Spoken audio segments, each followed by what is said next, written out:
Today we have Dan Merrill, MD, currently serves as the Medical Director for the Department of Psychiatry at Mercy Gilbert Center and Chandler Regional Medical Center. He graduated from St. Luke's University of Medicine and completed his residency at Maricopa Integrated Health Systems. He previously worked as the Director for Medical Student Education at MIHS for the Department of Psychiatry and the Medical Director for the Desert Horizon Clinic and was Chief Resident at MIHS. A painful case of sciatica reinforced the importance of regular yoga practice in Dr. Merrill's life and cured his sciatica. This potential for his increased physical and mental health led to Dr. Merrill and his partners, Dr. Geraldine Merrill and Alicia Fife and Dr. David Fife, KCOM alum, to create Hot Pepper Yoga. So, without further ado, I'll turn it over to Dan. Well, thank you for letting an allopath in the building. No, my good friend and business partner was Kirksville. So, and in St. Louis, where I went to school, we had a lot of affiliation with Kirksville as well. So, love the osteopathic programs. Just relevant disclosures. I don't have any affiliations or ties to pharmaceutical organizations.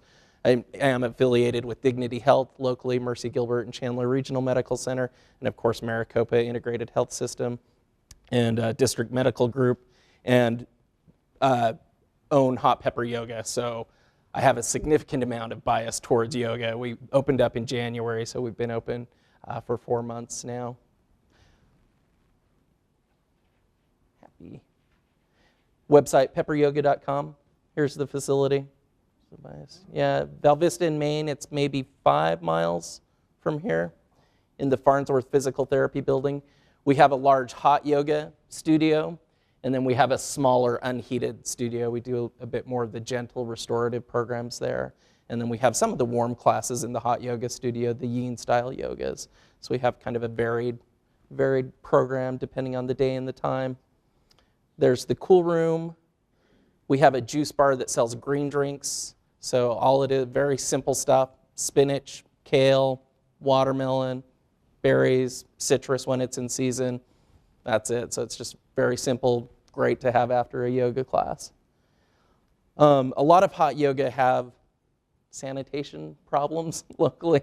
A lot of them practice on a carpet like the carpet we're standing on now, and when you get hundreds and thousands of people in there sweating on the carpet every day, you tend to smell some fungus. So we have flooring that's called lawn seal flooring. It's non-porous.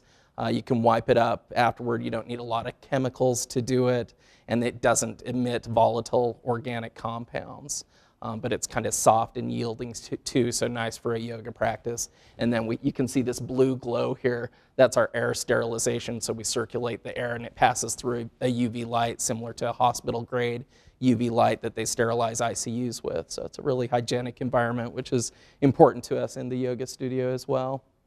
And there's our humidifier that pumps out 50 gallons of water into the air, so you get a nice humid class, which is really helpful. Filtered water, bathrooms to shower.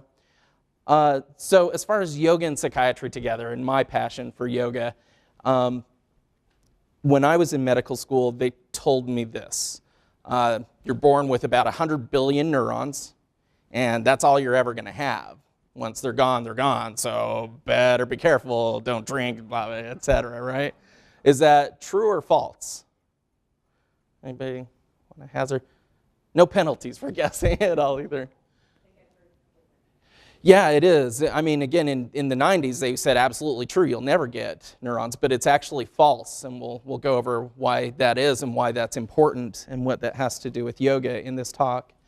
Another medical school axiom for me was DNA is the master blueprint, and you build your body based on that blueprint regardless of external things going on. Nurture, trauma, that has nothing to do with DNA. Builds proteins, and it just does it the same way every time. True or false?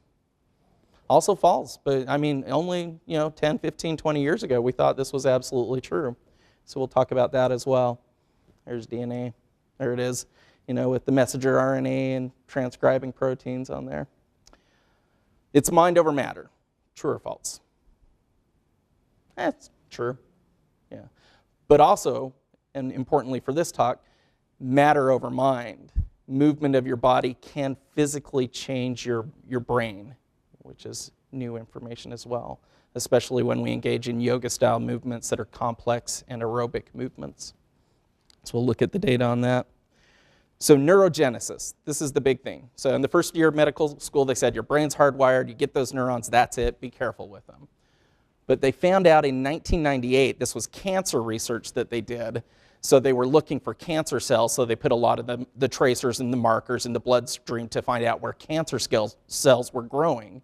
And then they did the autopsies, and they started seeing these tracers show up in the hippocampus. They're like, well, there's no cancer there. Why are these new nerve cells there if they're not a cancerous cell? So that was the first time that they ever found out about neurogenesis. And they found out later, in 2006, 8 years later, that exercise can actually spawn neurons. This was in the Journal of the Hippocampus. The title, Environmental Enrichment and Voluntary Exercise Massively Increases Neurogenesis in the Adult Hippocampus. And they did this with rats. And what they found out is if they just put them on a treadmill and they just ran, they didn't get so much of the nerve growth. But if they had them do mazes and swimming and complex physical movement, that they had tremendous amount of nerve growth in the hippocampus.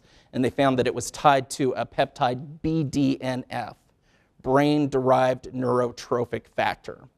And the thing is with BDNF is it's secreted all over the body, even in skeletal muscle. And it's essentially a fertilizer.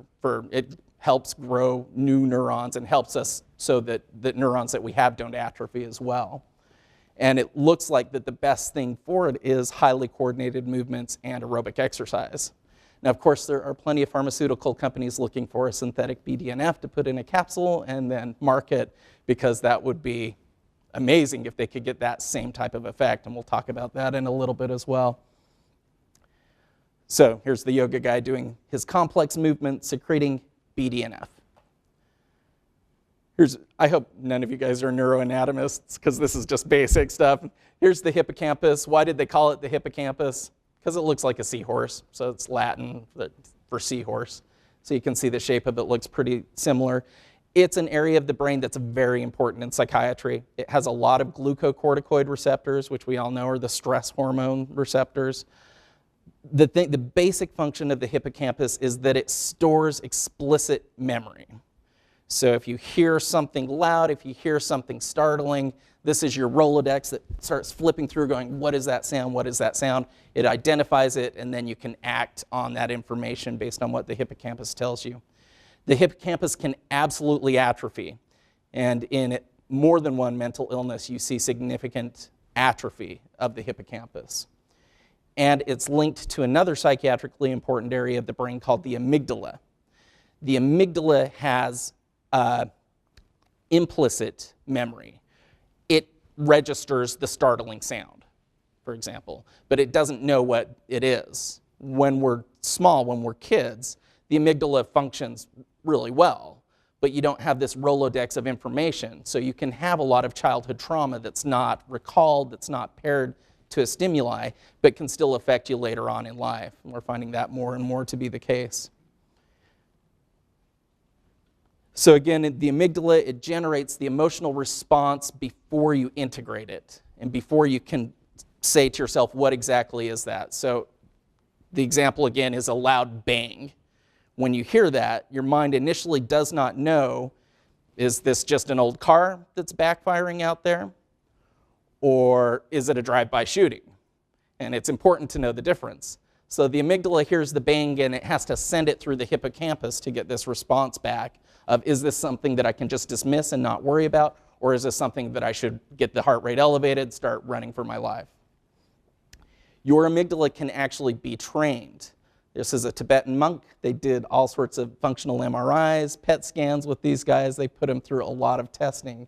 And what they found out is that these Tibetan monks that were expert mediators showed less activation than individuals that didn't meditate or novices in the amygdala. So they put them in the scanner, they played a really loud sound, and they measured how long it took for the amygdala to fire. And if you had 10,000 hours of meditation under your belt or 20,000 hours, your amygdala fired a lot more slowly. It just didn't respond to the traumatic sounds as much as individuals that didn't meditate. And that was the big thing. It wasn't the age of the person, it wasn't fitness level, it was how many hours in their life did they meditate. And the longer they meditated, the less activated the amygdala got to stimuli. That's Richard Davidson's work. There they are. They're very cute pictures. They look very patient, very tolerant people. And there's somebody meditating. So yoga, what is it good for? A lot of stuff. In psychiatry, borderline personality disorder is a difficult diagnosis to manage. Any psychiatrists here or mental health? I'm just wondering how much I should go over the criteria. So okay, I'll just go over it as far as the DSM 4 and 5 criteria for borderline personality disorder. Here's a video that kind of describes it, though. Let's call it My Amygdala Goes Up to 11. It's from the classic movie Spinal Tap. It's very, very special because if you can see, the numbers all go to 11. Look, right across the board. 11, 11, mostly 11. Amps go up to 10. Exactly. Does that mean it's louder? Is it any louder? Well, it's one louder, isn't it? It's not 10. You see, most blokes are going to be playing 10. You're on 10 here, all the way up, all the way up, all the way up. You're on 10 on your guitar. Where can you go from there? Where? I don't know. Nowhere, exactly. What we do is if we need that extra push over the cliff, you know what we do? Put it up to 11, exactly. One louder. Why don't you just make 10 louder and make 10 be the top number and make that louder? He's going to 11.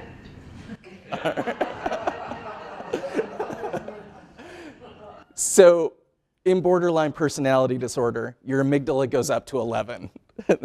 When you need that extra push over the cliff. That is kind of, that's the way I think of it anyway. But the actual diagnostic criteria for it is that it's a pervasive pattern in adulthood. So a long time of having this type of personality where it's marked by instability in interpersonal relationships, self-image problems, impulsivity in 5 of the areas, frantic efforts to avoid abandonment, unstable, intense interpersonal relationships with extremes, I hate you, don't leave me, you're the best, you're the worst, unstable image of yourself, impulsivity with spending, sex, substances, driving, and food, recurrent suicidal behavior, self-harm such as lacerations, affective instability, so intense anger that lasts a few hours instead of days or weeks, chronically feeling empty, inappropriate intense anger, and difficulty controlling anger. And then it can be even short-lived dissociation or paranoia that's kind of short-lived. So very challenging for psychiatrists to treat this disorder. If you were to ask a psychiatrist what they thought the most difficult diagnosis was, this would probably be the one most would say. But of course, in the United States, we have a number of FDA-approved medications to treat borderline personality disorder, right? I'm being facetious. We have 0 medications that are approved for treating borderline personality disorder. That doesn't mean they're not on medications. Many of them take mood stabilizers, antipsychotics, antidepressants, anxiolytics. There's a lot of medications out there, but there's no proof that any of them really work in borderline personality disorder. So what does work? Because there are things that do work, and this is a potentially curable diagnosis. You don't have to have borderline personality disorder all your life. Like schizophrenia, that's kind of all your life. This, not so much. Hospitalization, put them in a psychiatric hospital, pretty much kind of make them worse doing that. It's not great for them. Dialectical behavioral therapy is the best thing that we have in psychiatry right now. What is that? It's a marriage between things like yoga, Eastern thought, and psychiatry. Aaron Beck did our cognitive behavioral therapy with psychiatry, and then of course Buddhism, the Eastern philosophy, is a big part of this specific type of therapy.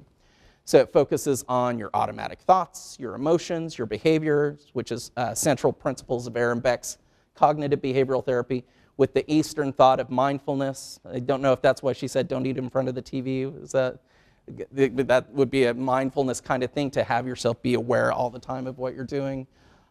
Distress tolerance is a big part of it, learning to cope with stress, really separating yourself from pain. And validation, a lot of validation. You are good enough. The central tenet of DBT is that you are good enough right now, and everybody can do better. It just kind of goes from there. And here is Aaron Beck with the Dalai Lama, so they apparently were buddies or something. So there's a lot of stigma with borderline personality disorder, but there shouldn't be so much because, again, it has a cure. And our neurons are not fixed. You're not set with just these brain neurons, and you don't have to be that way the rest of your life. You can grow new neurons. Neurogenesis does occur, and especially in those areas, the amygdala, the hippocampus, where you really need to process this. And epigenetics, if used appropriately, can be used to improve symptoms. And again, things like yoga, complex movements, anaerobic exercise have been shown to be the best way to grow new neurons because it's the best way that we know of right now to secrete BDNF. Football fans? Anybody remember this from October? In October, you're supposed to wear pink shoes. And this guy's wearing green shoes. So he was fined by the NFL, $10,500 for wearing green shoes. It's Brandon Marshall. And he wore the green shoes because he wanted to do it for mental health awareness. And he has really, they called him the Beast. He struggled with intense anger, impulsivity, violence for a long time. And he got treated for the borderline personality disorder, and he feels like he's doing substantially better. Now, the fact that he was impulsive and wore the green shoes when he was supposed to wear the pink, but still he did it for a good cause, and he auctioned the shoes afterward, and he donated that to mental health research. So good move, and brought some attention to an important issue. What about mood disorders in yoga? This is a cover article from Current Psychiatry, which is just the weekly journal that we get in the mail. So, and it was the first time I've ever seen it in a psychiatric journal where they've really kind of emphasized yoga and Tai Chi.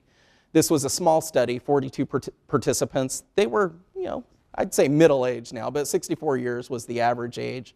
And 20 of them routinely participated in either yoga or Tai Chi, and the other 22 participated in another exercise. So they weren't sedentary, and they did that other exercise for at least 60 minutes per week. In general, everybody kind of felt better, had lower tension, decreased depression, decreased anger, decreased fatigue, fewer sleeping problems, but there was statistical significance between the yoga group and the aerobic exercise group. And the people in the yoga and the Tai Chi group doubled their remission rates for depression. And these are individuals that went into the study with depression. So you have antidepressants, which aren't amazing in their efficacy, and if you can double the rate of remission with it, that's really pretty impressive. But it's a small study, it's not super robust, so. I'm sorry, can you say what journal that was in? This was in Current Psychiatry, and then if you look for Levretsky, is the author of that one. I'm going to say it was 2013, September, somewhere in there.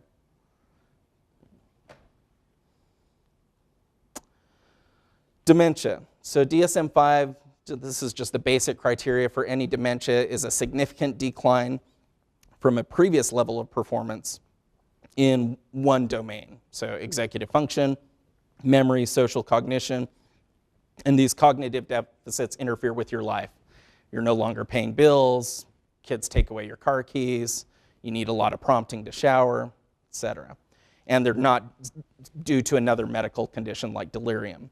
And the subtypes of this is Alzheimer's, which is the most common, Lewy body dementia, which can be frustrating and difficult to treat, vascular dementias, alcohol-induced dementias, and dementias from traumatic brain injuries are some of the subtypes.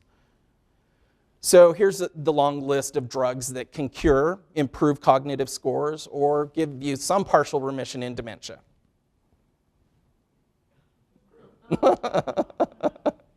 There's none again, and there's plenty of drugs out there. You look at your Ariceps, your Namendaz, all these drugs. These are billion-dollar drugs.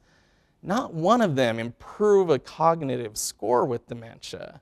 What they say, the best that they can say is we can give you 6 months of a plateau where you're not going to get worse for 6 months and then the dementia will resume after that. That's not very impressive.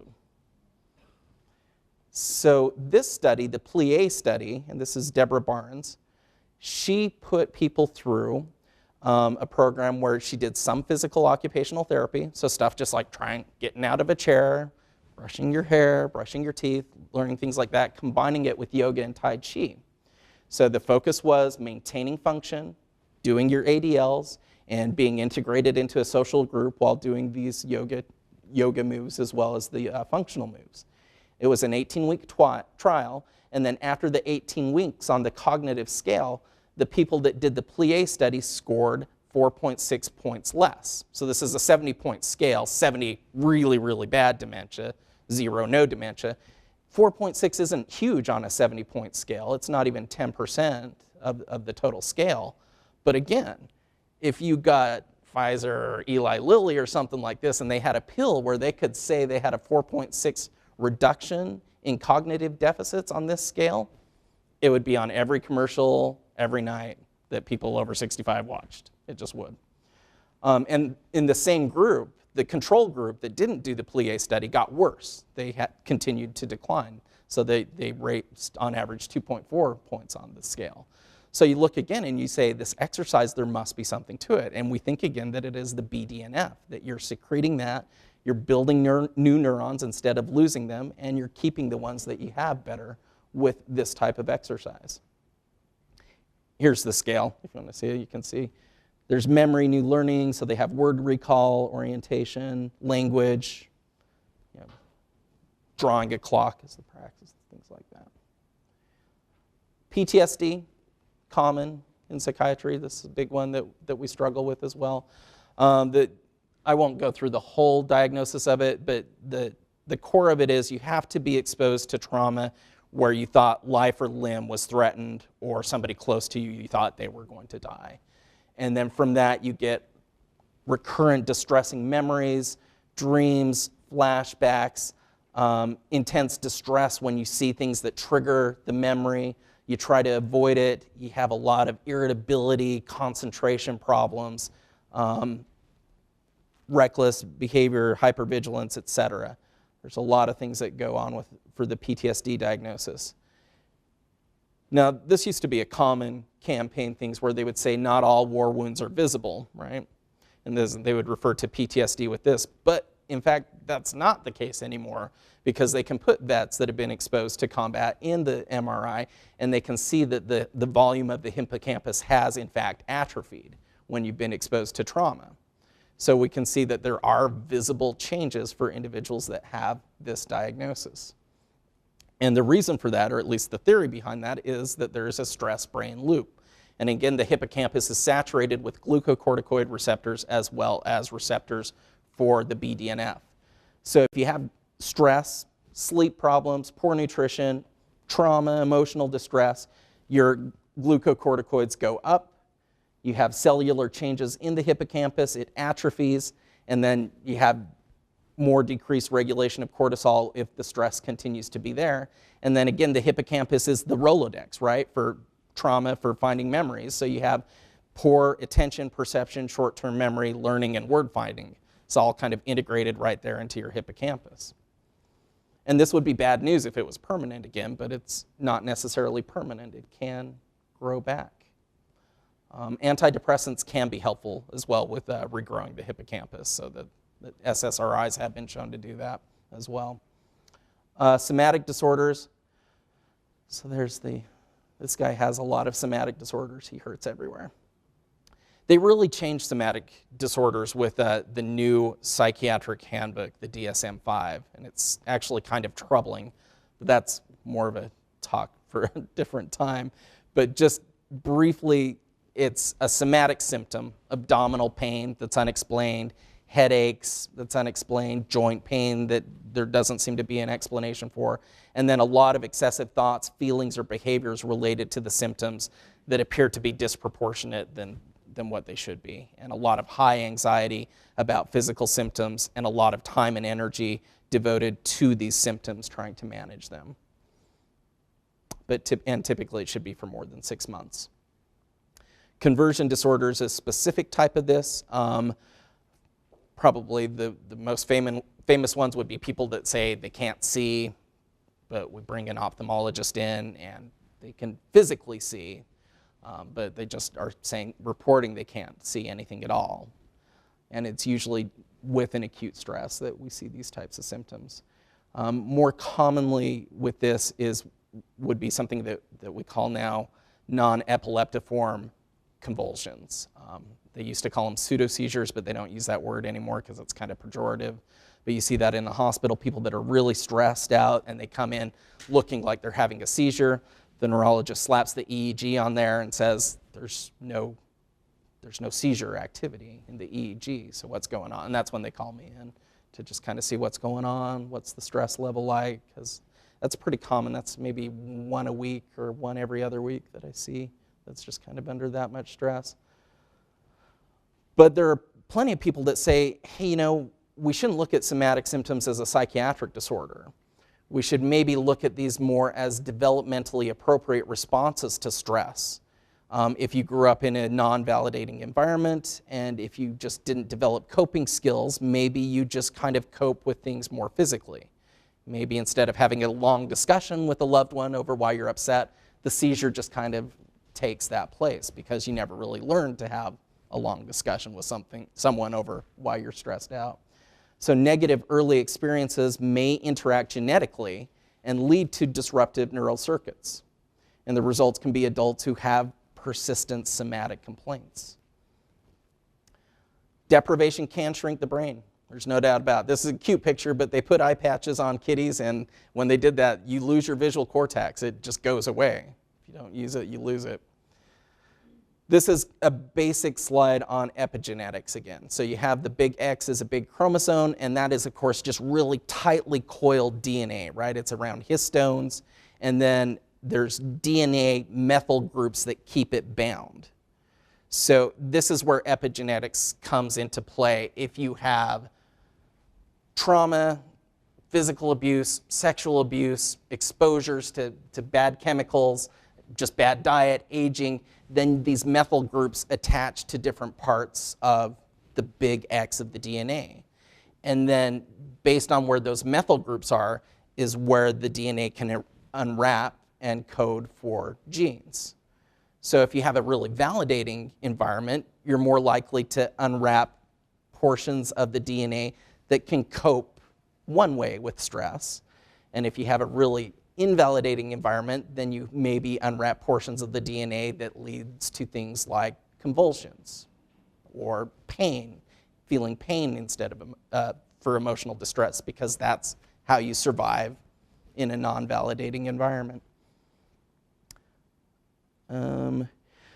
This is from Landa et al., and so it's just kind of a cascade where he says, okay, you have a genetic predisposition to perhaps a psychiatric disease, but if you have a non-optimal environment, that's going to change the genes. If you have interpersonal affect problems, you're really angry as a child, so you're sent to your room a lot and you have more isolation, and then that changes your genes more. And then so maybe if you have physical complaints, that you get more nurturing at that point, and so that kind of reinforces that, and eventually maybe that's what causes somatoform pain for people. So that's the theory there. So how do we treat this? If they come in and they have these types of convulsions or they have somatoform pain and all the doctors are like, we ran every single test, we did every MRI, we did EEGs, and we can't find anything medically, well, what do you do for it? And it's cognitive restructuring that hopefully will eventually change the genes, where we say, okay, you are not your pain. It doesn't identify you. A lot of validation that they're doing the best they can. A lot of validation that they're not crazy, that this is just, you know, what happens with genes over time, and that there are cures available. Getting them into a community experience, doing a lot of the meditations, the breathing training is important in therapies, and regular exercise so that you can recode these genes and have them unwrap in different portions so they can code different proteins. And really that's yoga. When you think about it, especially if you go to a studio, you have a community environment, you're doing the complex exercises, they focus a lot on the breathing, the regular breathing. There's a lot of validation with it. There's meditation in some of the poses like Shavasana. And it's really an ideal place for people with somatic disorders. And part of the yoga too is to say, you can handle it, you can handle the heat, you can handle the distress, and you learn how to do that, and then that transfers to other areas of your life as well. So just kind of in conclusion, we can grow neurons in very important parts of our brain, like the hippocampus. Yoga involving complex movements, meditation, and aerobic exercise seems better than most medications that we have available today. And we can physically change our DNA to make proteins that help prevent mental illness. And we do this by having epigenetic changes through validating experiences, exercise, a good diet, and minimizing environmental toxins. And it is mind over matter and matter over mind. Moving your matter can physically change your mind. So hopefully you'll check us out. There's a number of good yogas out there too, though, not just ours. Are there any studies that say that there's better benefit if you do, say, a class versus at home by yourself? You know, Is the social there is a study. I've got to put that the social connection is a part of it. I don't have the data in front of me, but I have seen that. that would, perhaps, have better results? We're social animals. So I would only speak anecdotally for that. That's what we're built to do. But I don't have the data in front of me, so I can't answer your question directly. Why is hot yoga preferable over just regular room temperature yoga? So I have data on this. How did they used to treat mercury poisoning for miners? Sweat. They would heat them up and sweat it out of them. So when you think about how we live now versus how we lived 50, 60 years ago, it's dramatically different. People used to be in Phoenix 100 years ago, right? They didn't like it. There was no air conditioning. But we used to sweat all the time. And it is a major component of getting toxins outside the body. You have your GI tract, you have the urinary tract. Those are number 1 and number 2. But number 3 is sweating in the skin. And if you're like me in Arizona, even though we're a hot state, we're exposed to less sweat than many states because it's house, garage, car, air conditioning on. I even have a clicker so I can turn my car on and have the air conditioning going, work into air conditioning building, back to car again, and you're not really exposed to a lot of heat or sweat at all. And you can have things like environmental toxins like the mercury that comes in high molecular weight form and is just too big to really get into the urinary tract system that can be excreted through the skin. So sweating becomes important in that regard just for toxin elimination. And they say it all the time in yoga, but there is a good paper on it. And if you want to send me an email, I can send you that paper as well that shows it is a really good pathway to eliminate toxins, and it's a different pathway than our gut and our bladder. Did that end? Oh, go ahead. I came in a little late, Sure. but I think I read something in your bio that you use yoga to help your sciatic nerve issues. That's how I got into it, because I'm clearly not a yogi, if you look at me. But I was just having tremendous sciatica, and I would go and try to stretch a little bit and try to get in the sauna and stretch it out, and nothing was really working. And then they had one of the local yoga facilities offered firefighters free yoga on Fridays. And so I had a colleague at the gym, and he tried this out because he got in for free. And he's like, I feel so much better. I feel so much more relaxed. So I did yoga to try to get it treated. And then, it worked pretty well. The sciatica came back. I stopped doing the yoga. I tried physical therapy. That worked pretty well as well. And then the sciatica came back again. And over time, I just found out that it was the piriformis muscle that was the likely problem with it, because it's poses like pigeon that really open up the piriformis muscle, and that's the one that wraps around the sciatic nerve. So that's where my sciatica came from, was just too tight of a muscle there. But you can have it from nerve root problems that are higher up and other things. So how do you know which poses will help that? Well, again, you'd have to say what is the sciatica from? Is it from nerve root problems that are in the back, and so you need to work more on the long muscles in the back? Or is it more the piriformis, which is more in the hip area and the deep gluteal areas, and then so you need to do more of the pigeon poses and the hip opening poses.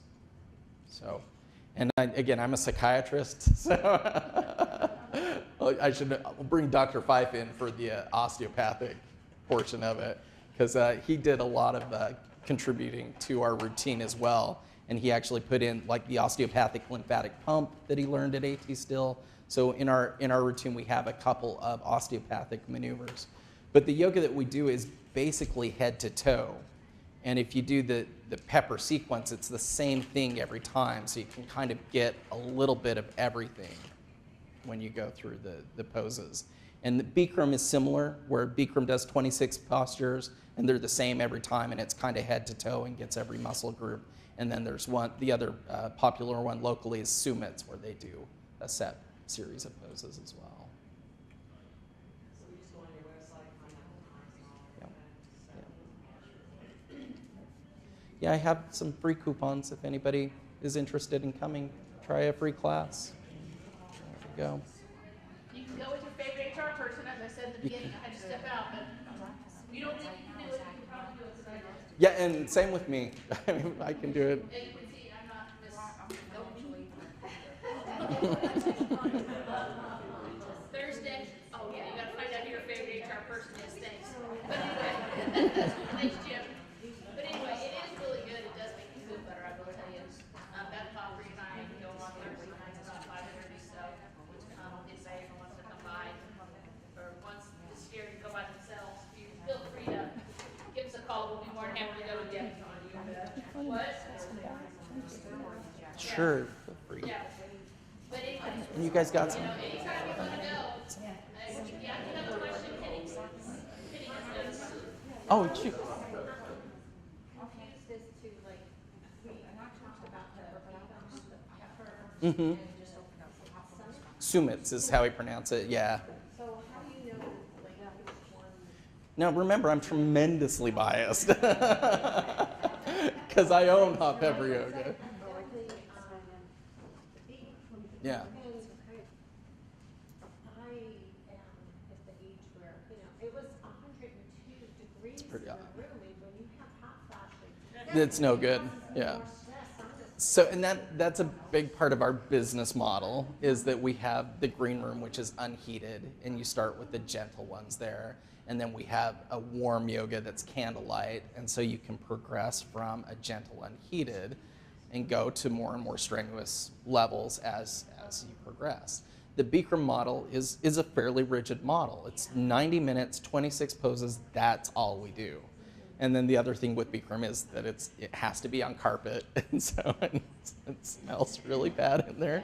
But it's a really good class, and that's what got me into yoga. So, yeah, it was Bikram, so I like it. The Sumits is similar.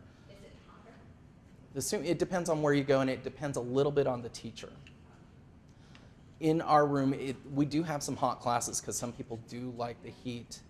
The difference in our class too, one of the big things with me is with the Sumits and the Bikram, they just kind of put space heaters on the wall, and then they just turn it on, and there's no air circulation at all. And I don't even know how they got that approved because you kind of have to have circulation in the building. We have a central heater outside the room, and then it just circulates through the room and then passes through the ultraviolet light to get sterilized. So for me, it feels less hot because you get that evaporation because of the airflow. That's a shameless plug for my business, though. It's absolutely shameless. Sumit does a flow that's not as hot. Sumits does do, yeah, usually a noon flow at the Yeah. Gilbert one. Sometimes they do like a weekend one too. Yep, yep. Sumit's a great studio. Can't go wrong there. Good instructors. There's one, Elliot in Val Vista. It's a really good studio. I know, I live close to one on Chandler and Ray, and that place is, people line up. Oh yeah, I've been to that one too. They're lined up. Really good studio, really good instructors there too. So that's a great one too. And really, you need to go locally because if it's over 5 miles away, it's just tough to get there. So. So I have a question clinically though. Okay. I don't have time getting my patients I know, to right? see the behavior of individuals. How do you sell this to your patients or do you have literature that you give them that really benefit from something like yoga? I haven't brought in literature yet because I'm in the hospital, so I'm in the consult part of it. So I do the personal experience side of it, and then I don't ever say my facility when I'm in the hospital just because it's a conflict of interest. And then you just talk. What I see, the biggest problem that I see in the hospital is people that have chronic pain issues and then go the opioid route and go the Percocets, the Vicodins, and then they get delirious or they have a suicide attempt and an overdose, and that's what typically brings me in. So it's more just discussion. I don't have handouts or literature, but it's not a bad idea.